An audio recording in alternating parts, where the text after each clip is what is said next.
पूर्वतन भारतीय अधिनायक तथा किंवदंती सुनील गाभास्कर पुणी थरे चर्चा रे पुणी थरे से विराट कोहली उपरे जाहिर करिसेंती निजर असंतोष। सर्वसाधारण रे कोहली को करिसेंती समालोचना। कोहली स्ट्राइक रेट को नहीं भड़की सुनील गाभास्कर, जहां नहीं पुणी थरे चर्चा जोर।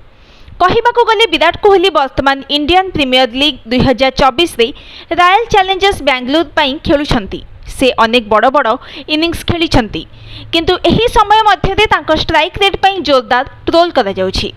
गाभास्कर को समेत अनेक समीक्षक कोहली को समालोचना करिसेंती, किंतु निकटरे एक मैच रे अर्धशतक हासिल करिबा परे कोहली समालोचक माननकु तागिद करिबा सहित सेमाननकु परोक्षरे बहुत किछि कहिथिले, जहार वीडियो मध्य भाइराल होइछि।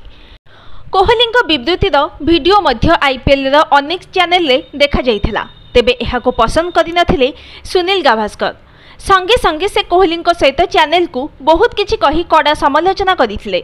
गाभास्कर कहिसेंती जे आमे समस्ते टिकिए बहुत क्रिकेट खेलिछु, किंतु आमे जहा देखु ताहा कहि थाउ।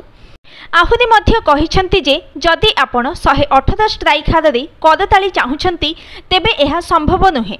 कहबाकू गले आईपीएल रे कोहली गुजरात टाइटन्स विपक्ष रे 44 बॉल रे 70 रन अपराजित इनिंग्स खेलिथिले। एही मैच परे से समालोचक मानक भर्त्सना करथिले। तापरे कोहली कहिथिले आपण गत 15 वर्ष धरी बैटिंग करुछंती, मो पई केवल मैच जितिबा सबुठारु गुरुत्वपूर्ण। लोकमाने जहा मन को आसीछि कहउछंती, सेमाने मध्य मो विषय रे कथबार्ता करि परिबे जे मु भल काम करू नाही। एहा व्यतीत मोर स्ट्राइक रेट एवं मो स्पिन को सठिक भाबे खेलुने बोली कहउछंती।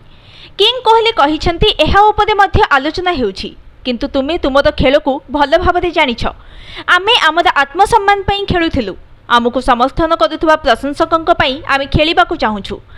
आमे जानू जे टूर्नामेंट रे आमे सेते भल खेली नथिलु, किंतु आमे जानू जे आमे भल करि परिबा, जहा पई आमे चेष्टा जारी रखिबा। Bureau report, news today.